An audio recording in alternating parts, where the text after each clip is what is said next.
Thanks for speaking to Thre3-6 Radio for our 36-hour fundraiser. It's very kind of you to make the time. I'm here with Zachary, one of our explorers, who's going to help me with the interview. So I'll start with passing over to Zachary. So we are based in Berkshire, which is where you were born. How were your childhood years in Windsor? Well, hello, Zach, for a start. I'm very excited for you going to Malawi. I'm kind of a little bit jealous. My early years I was born in Windsor and grew up in a little town called Sunningdale. So kind of grew up around the Ascot area, like, we're famous for the horse racing and, there's golf everywhere. And my upbringing was very kind of rock and roll because my dad was a musician. All of his friends were 60s superstars, people you wouldn't have any idea who they are, Zach, but your dad might. People like Jerry and the Pacemakers and, bands like Herman's Hermits and, John Lennon lived literally across the street from us, like in a big old mansion. So quite rock and roll in those days. And I have, misty watercolour memories of my time in Berkshire, and it's still home for me, really. Was it inevitable that you'd end up in music with such a family, with musicians and entertainers? I mean, it did actually feel that way, but only because I've always loved music, My dad always says I came out singing, and that kind of proved to be the case. I can't pass a guitar without picking it up, It's just music is just in me, I guess, and it's followed in with my kids as well. I have kids older than you, Zach, and they're all really into music as well. So your breakthrough came with the film Buddy Song, where you were performing, singing, and had the soundtrack. What was first? Was it music or acting that led to that, or was it a bit of both? No, I'd never acted before in my life at that point. I was 17. I remember I was getting my wisdom teeth out, and as I came to in the hospital with gauze in my mouth, I saw Roger Daltrey, another one you wouldn't know, Zach. And I'm there in the hospital, just come to from this operation, and Roger Daltrey was on like GMTV on the TV in the corner of the room, and he was like trying to find, appealing for a young boy that could possibly be his son, right age, could play guitar, could sing, could play keys or whatever.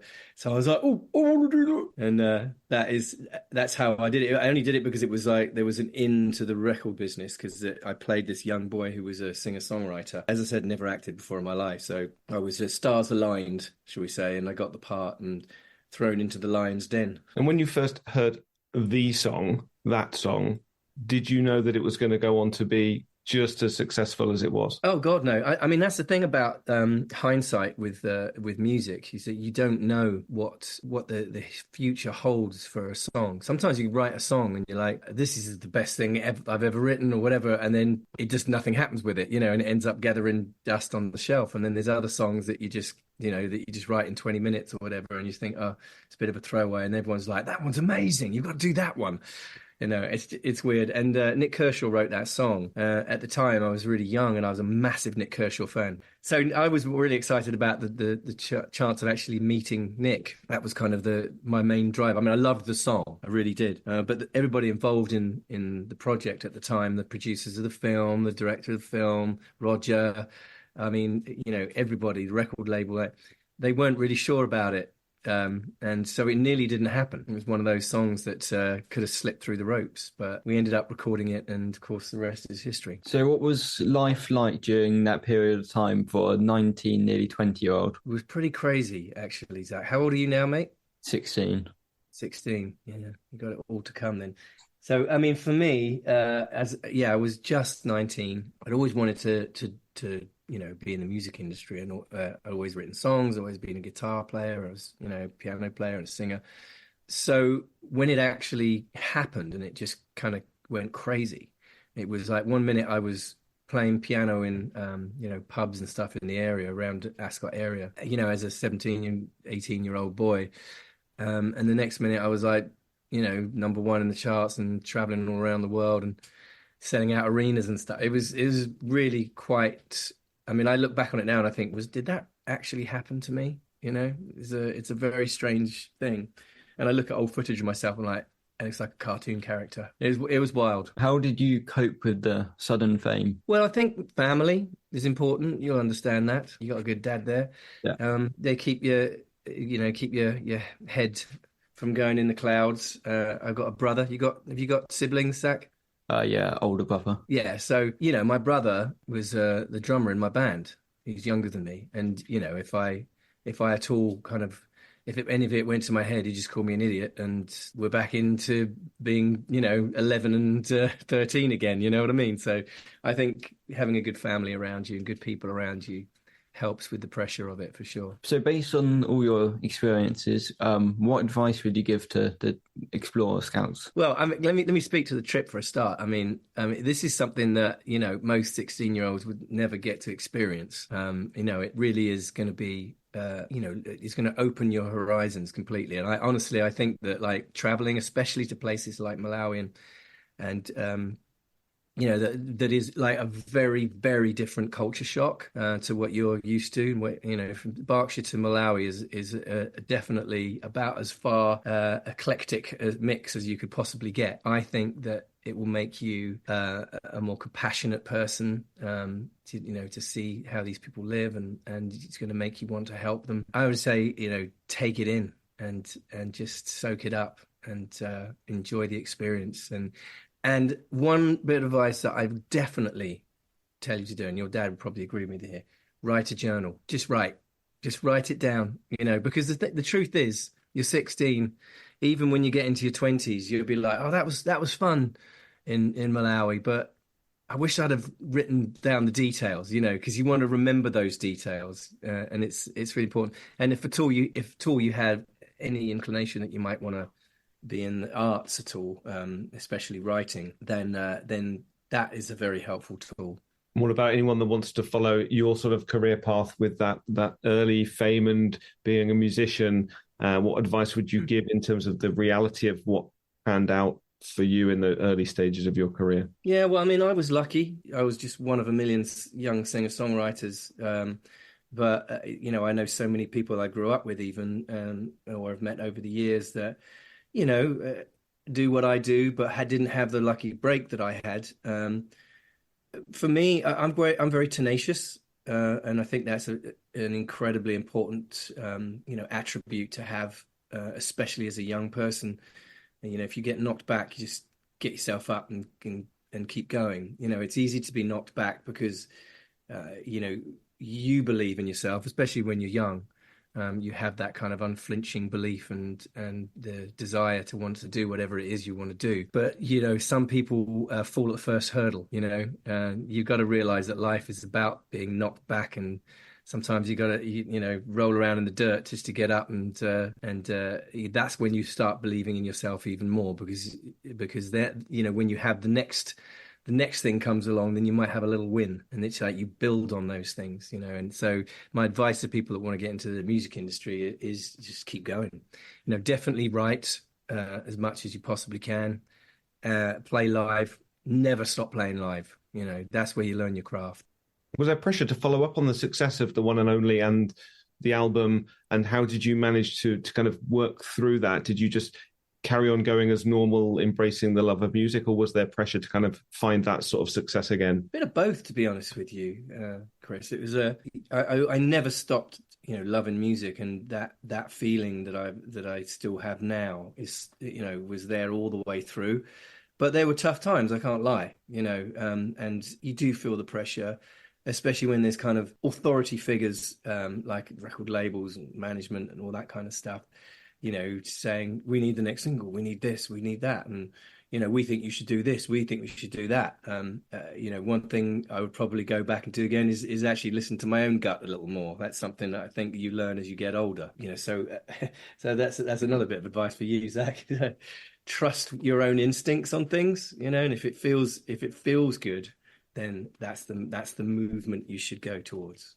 What would you say was your most accomplished record, achievement in your career from your perspective, the thing that you look back on and think you're most proud of? I think most artists will always say their latest work, and I do feel that way about I've got a new album coming out this year, and it's an album of very personal songs. But yeah, I think this is the album I'm most proud of. But if I go back to songs of that I've written in the past, there's a song that always kind of sticks with me.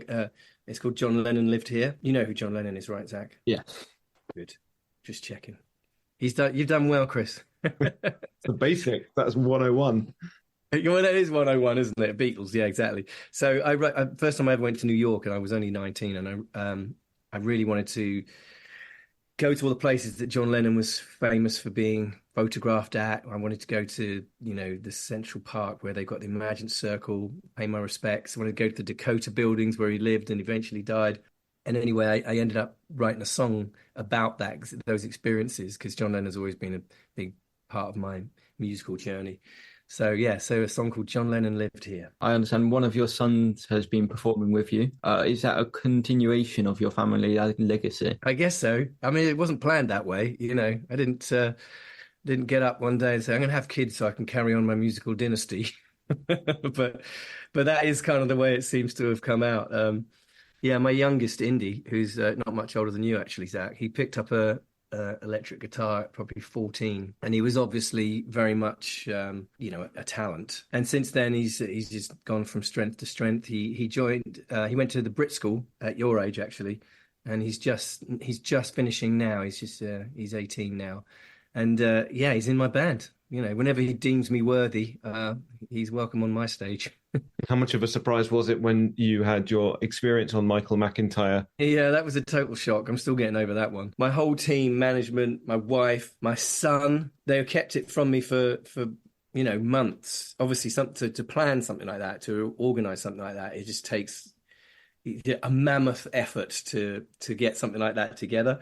And I had absolutely no idea. None. Not until they were, I was doing the Macarena. I think something's going on here. Speaking of mammoth efforts, I suppose there was another shock with Bigfoot singing your song on The Masked Singer as well. Funnily enough, that night was a bit of a big night for me, because obviously I was on one side, I was on the Michael McIntyre show, and the other side, Bigfoot was singing The One and Only. And I apparently there was another channel where The One and Only was like a question on the chase or something like that. So I kind of took over Saturday night that night. But I did get to meet Alex Brooker, the guy who actually was inside Bigfoot. And we did this little fun thing, because he's a presenter on The Last Leg, a TV show on Channel 4. So we had some fun with that. I'd like to talk a little bit about a couple of your upcoming concerts. Obviously, the Kentish Town one we'll cover in a sec, but you're also appearing at Flaxstock, which is just down the road from us at Englefield Estate. How important and special is that for you to be performing at that in memory of Caroline? Very important. Caroline was a beautiful girl. I knew her. I've known her for, oh my God, over 20 years. I did a show called The Games on Channel 4, and she was one of the presenters, and we got on like a house on fire. She was such a fun, she lit up the room. She was one of those girls, just beautiful, funny, talented, gorgeous. She's just lovely. She really was. And periodically I'd see her on the scene, different circuits or on different TVs, and she was always very, very sweet to me. And I was so saddened to hear of her passing. It was just shocking, actually. So yeah, a very, very honored to be part of the lineup this year, and it's a great lineup as well. And I've heard in the past that the festival is really fun. So yeah, really looking forward to it. And the Kentish Town Forum gig on the 31st of May, Let's Party Like It's 1991. Well, that one is my first major headline show since the early 90s, really, in London. I've done shows, like smaller shows, like at the Putney Half Moon, things like that. But this is, there's quite a big venue.